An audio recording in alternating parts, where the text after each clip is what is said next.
Welcome to another segment of The Weather Chef. We made it to segment 2, so that's probably a good sign. We're gonna keep on going. Today we're gonna do a recipe that's banana bread, and you're thinking, that sounds pretty plain. But this is a granny approved recipe from my grandmother, my great grandmother, and once you get a taste of this, you're never gonna wanna touch another piece of banana bread ever again.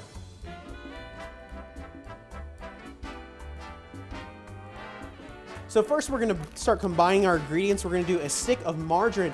Now make sure it's margarine because that was a part of the secret granny recipe that she didn't let us in on for a while. We were using butter in the recipe, but margarine makes it extra moist, making the banana bread even better. Now we're gonna add about a cup of sugar. It's gonna be our base here after we add a cup.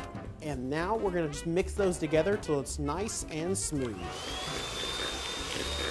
And with the eggs, we're gonna go one-handed, spread them with your thumb and forefinger, throw them out, no eggshell in there.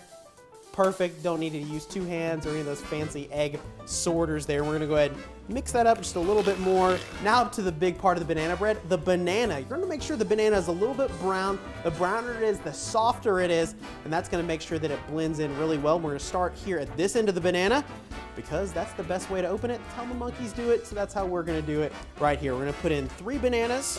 Once our bananas are in, we're gonna go ahead and start giving those a mix. It's gonna take a second here to kind of mash up these bananas.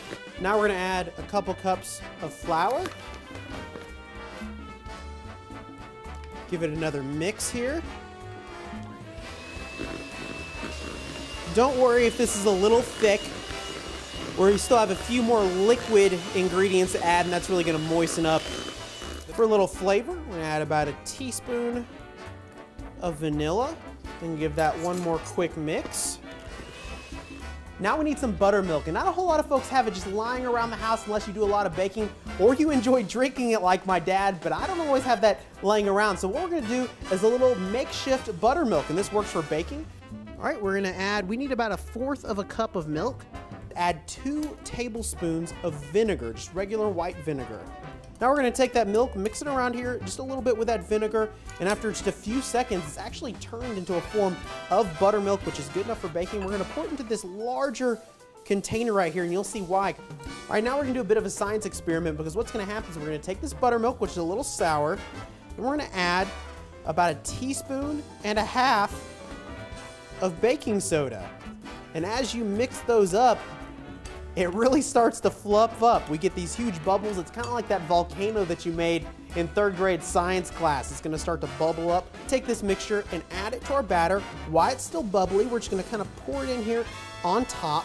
Now we don't want to use our hand mixer. We're just gonna use a spatula here to mix this in, because if you whip all the bubbles out, it's gonna cause it not to rise when it's in our pan. Just hand mix it a little slowly until all that liquid disappears. Now we're gonna take our greased bread pan. We've put a little kitchen spray in there. We're just gonna pour all of this right here into the bread pan. Let's put this in the oven. We have it preheated to 350 degrees. We're gonna slide it here on the center rack, put it in the middle, and it's gonna bake for about an hour. So that wraps us up here in the Pizzazz Performance Kitchen. I hope you enjoyed this recipe. I know it's granny approved. And join us next time as I bring you a cookie recipe so easy, even the kids can do it. Thanks for joining us on Weather Chef.